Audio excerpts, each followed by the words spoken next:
Hello friends, कैसे हैं आप? सर बेहतरीन तो नहीं है आज। और रीज़न आपको पता है, बाजार में तो कमजोरी नहीं दिख रही आपको ज़्यादा, लेकिन जो पोर्टफोलियो की हवा निकाली है आज बाजार ने, और जिस तरीके से आज बाजार के अंदर जो गिरावट हुई है वो वास्तव में ऐसी गिरावट है जिस दिन निफ्टी 300-400 पॉइंट की गिरावट के साथ रहता है। लेकिन इन सब मुद्दों पर तो चर्चा करेंगे आज, और किन शेयर्स में ज़्यादा बिक वाली रही वो भी सब चर्चा करेंगे।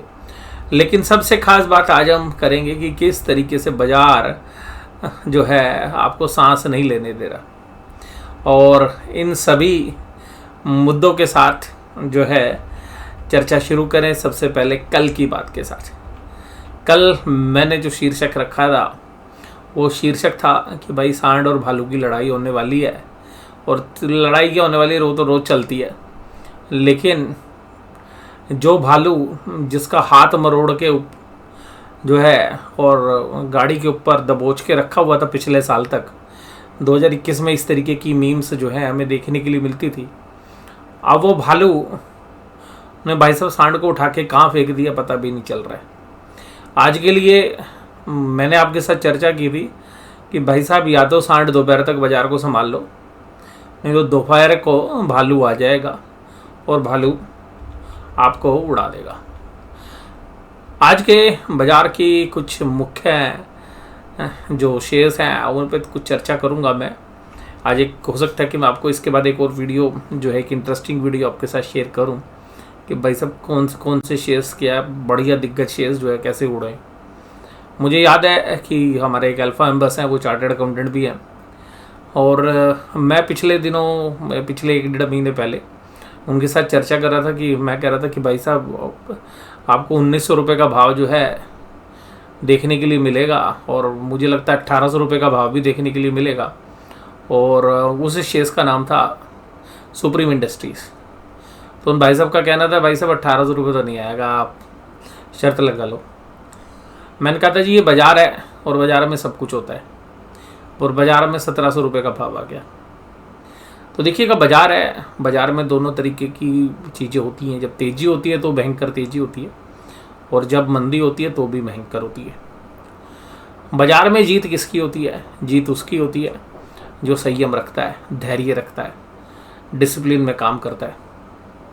मुझे याद है कि जब बाज़ार 18,000 के ऊपर चलते थे, और मैंने अपने लाइव सेशन में भी बोला कि भाई साहब ख़रीदने का समय नहीं है, एक बार प्रॉफिट बुक कर लो। और मैंने लाइव सेशन में बोला था कि भाई साहब आज खरीदने की मत पूछो मुझसे, आज जब बेचने की पूछो क्या क्या बेचना है। लेकिन बाजार है, नियमित रूप से हम निवेश करते हैं। उस समय पर मैं लगभग 50% इन्वेस्टेड था, और उस समय प्रॉफिट बुकिंग भी की।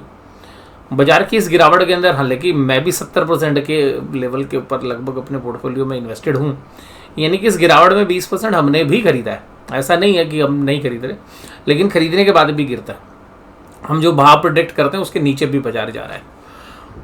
और बाजार ने आज जिस तरीके से एशियन पेंट्स के चीथड़े उड़ाए हैं वो देखने वाले हैं। मैं 2-3 दिन पहले आपके साथ चर्चा कर रहा था, भैया क्रूड ऑयल को या तो नीचे ले आओ 100 के नीचे, नहीं तो एशियन पेंट्स को उड़ा देंगे। और आज एशियन पेंट्स की बारी थी, और अभी ये कहानियाँ ख़त्म नहीं हुई हैं। हम क्योंकि बियर मार्केट देखी हमने 2009 से लेके और 2012 तक का पूरा फेस देखा है कि किस तरीके से जो है बाजार रिएक्ट करता है।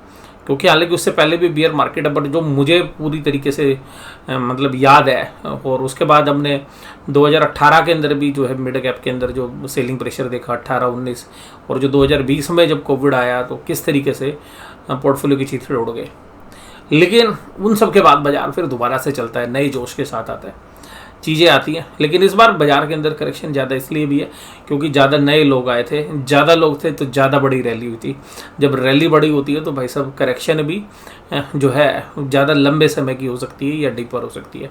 बट आप लोग इंडिया की ग्रोथ स्टोरी पर बिलीव करते हैं, और सारे म्यूचुअल फंड्स वाले आपको टीवी चैनल पर आकर रोज यही बोलते हैं कि जी इंडिया की ग्रोथ स्टोरी है, इंडिया की लॉन्ग टर्म ग्रोथ स्टोरी है, पैसा डालो पैसा डालो। लेकिन वो ये नहीं कहते कि भाई साहब पैसा किस लेवल पर डालना है, वो यही कहते हैं भाई बाजार को टाइम मत करो, पैसा है ले आओ। लेकिन मैं ऐसा मानता हूँ कि बाजार को टाइम करना तो मुश्किल है, लेकिन बाजार की वैल्यूएशंस को तो आप रीड कर सकते हैं। और देखिएगा आज की गिरावट में एक सबसे खास बात ये थी कि आज वैल्यूएशन की धज्जियाँ उड़ी हैं। जहां वैल्यूएशंस महंगे थे उन्हीं शेयर्स की पिटाई हुई है।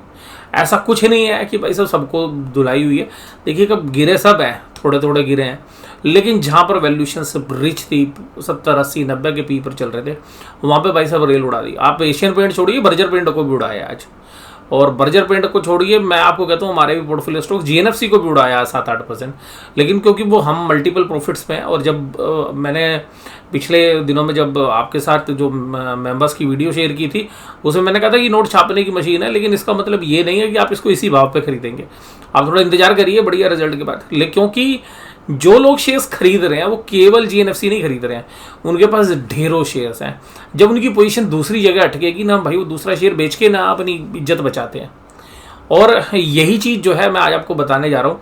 और मैंने 15 दिन पहले आपको बोला था कि भाई साहब स्मॉल कैप मिड कैप में सेलिंग सीवियर होगी, क्योंकि बाजार के अंदर जो प्लेयर्स हैं वो इंडेक्स को बचाने की कोशिश करेंगे और अपने, क्योंकि अगर इंडेक्स नहीं बचाना तो भाई साहब स्मॉल कैप मिड कैप उड़ जाएगा।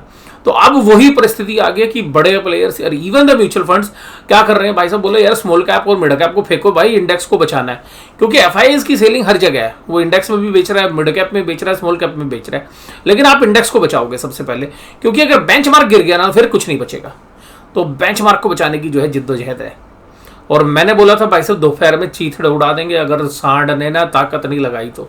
और आज मैं आपको ये बताऊंगा, सांड ने आज बहुत अच्छी ताकत लगाई, लेकिन बाजार ये जो आपको दिख रहा है इसमें ये कह सकते हैं कि भाई सांड की ताकत थी, यानी कि बुल्स की जो ताकत थी उसकी वजह से बचा। और ये देखिएगा दोपहर का लेवल जो मैं आपको बता रहा था कि दोपहर में, और मैं आपको बताऊंगा कि किन शेयर्स ने जो है आज बाजार को बचाने की कोशिश की। ये देखिएगा 16,025 पे बंद हुए। ये 16,025 भी क्यों बच गया मैं बताता हूँ। ये 10 दिन की मूविंग एवरेज है, इसी के आसपास 10 दिन की मूविंग एवरेज है। अभी बाजार सरप्राइज कर सकता है कल, क्योंकि सब लोग मंदी में सब लोग मंदी में, तो बाजार कभी कभी ऐसे सरप्राइज करता है, तब मंदी में तेजी हो जाती है। ये मंदी होगी तो इतनी मंदी हो जाती है आप सोच नहीं पाओगे। तो कल का दिन जो है ना बड़ा, मैं आपको खुद बताऊं कि कल का दिन बड़ा सरप्राइजिंगली होने वाला है। ठीक है जी, मुझे क्यों सरप्राइजिंगली लग रहा है आपको, मैं आज कुछ व्यू दूं उससे पहले मैं आपको बोल रहा हूँ कि कल बाजार बड़ा सरप्राइज करेगा।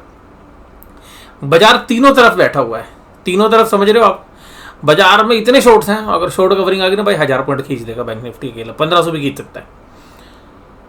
और सेलिंग इतने हैं, सब लोगों के गले तक माल भर रखा है। अगर मार्क की और सेलिंग होगी तो भाई 1000-1500 गिर भी सकता है। और जिद्दोजहद में लड़ाई लड़ते रहे दोनों ने अपनी पूरी ताकत के साथ लड़ाई, तो जहां बाजार है वहीं रहेगा। पर कुछ भी छोटा नहीं होएगा, जो भी होएगा कल बड़ा ही होएगा। या तो बाजार यहीं टिकेगा, या सीधा नीचे तोड़ेंगे तगड़े तरीके से, या बाजार को ऊपर लेके जाएंगे तगड़े तरीके से। और कल ये भी पता चल जाएगा भाई अगले महीने फिर बंदी कर रहे हैं या तेजी कर रहे हैं। तो ये सब कुछ कल होने वाला है। आज मैं आपके साथ कुछ और चर्चा करूंगा अगली वीडियो में। ये देखिएगा, ये आपको चार्ट बता रहा हूँ, ये कोटक महिंद्रा बैंक का है, ये मूविंग एवरेजेस है, ये एशियन पेंट्स का चार्ट है, ये आज का डेली निफ्टी बैंक का चार्ट है, और ये निफ्टी का चार्ट है। और इन सब के साथ जो है जुड़े रहिएगा। तो आज की जो मार्केट कमेंट्री है वो मैंने भी आपके साथ शेयर की। आपको ये वीडियो कैसी लगी जरूर से जरूर मुझे बताइएगा। बाजार में कैसे पैसा बनता है वो बातें जो है हम आगे चल के इस हफ्ते के दौरान या इस महीने के दौरान बताएंगे कि किस तरीके से बड़े प्लेयर्स गेम प्ले करते हैं। वो इमोशंस के साथ नहीं खेलते, और यहाँ पे इन्वेस्टर्स इमोशंस हो जाता है। मुझे याद है कि जब बाजार 17,000 के ऊपर होता था या 18,000 के ऊपर, मैं कभी कहता था कि भाई साहब बाजार में मुझे तेजी नहीं लग रही, तो वहाँ कमेंट बॉक्स आते हैं सर आपको क्या पता 22,000 से पहले रुकने वाला नहीं है। आज वो सारे 22,000 वाले लोग गायब हो गए। रीज़न ये कि कोई भी चीज़ देखिए, या तो डर आप बहुत ज़्यादा कर ले, बाजार गिर रहा है नहीं खरीद रहा, भाई खरीदना तो पड़ेगा। और बाजार चल रहा है तो भाई नहीं बेचेंगे अभी, तो बहुत हमने आज ही अरबपति बनना है। तो भैया ऐसा नहीं होता है, बाजार डिसिप्लिन में चलेगा। तो गिरेगा, खरीदने के मौके वैल्यूएशंस में आपको ध्यान रखना है। पर ये नहीं है कि भाई आपने खरीदा है उसके बाद नहीं गिरेगा। जो संयम रखेगा, धैर्य रखेगा, अपनी जो है सवारी के साथ सुरक्षित रहेगा दब के, और उधारी के पैसे से नहीं खेलेगा, भाई साहब बाजार तो उसको पैसा देगा ही देगा, आज नहीं तो कल देगा। और मैं भी आज एक व्यूअर्स के साथ जो है, हमारे मित्र भी हैं वो, उनके साथ मैं चर्चा कर रहा था, तो मैं उनको कह रहा था भाई किसान जो है ना, किसान, और मैंने पहले भी इस मुद्दे पे वीडियो बनाई हुई है कि जो प्याज है ना वो 10 रुपये किलो हो जाती है बाज़ार में, और उसके खेत में से जब वो मंडी में लेके जाए ना तो मंडी का किराया ज़्यादा लग जाएगा, और प्याज वहाँ पे 1.5 या 2 रुपये किलो बिकती है। तो किसान क्या करता है, रोड पे फेंक देता है, किसान रोड पे फेंक देता है, और भाई साहब प्याज नहीं बोता है वो अगले साल। और अगले साल क्या होता है, वो बोलो भैया प्याज का तो दुर्गति हो गई यार, बिल्कुल। वो अगले साल प्याज नहीं लगाता है, और प्याज का भाव होता है 100 रुपये किलो। आपने देखा भी होगा ऐसा बहुत बार। और फिर जब उसके बच्चों की शादी हो रही होती है उसी साल में जिस साल 100 रुपये प्याज है, भैया फिर सलाद के लिए या सब्जियों के लिए वही किसान जो है 100 रुपये किलो की प्याज खरीद के लाता है। यही सेम बाजार है यार। बाजार में ना भाव को मत देखो, वैल्यू को देखो।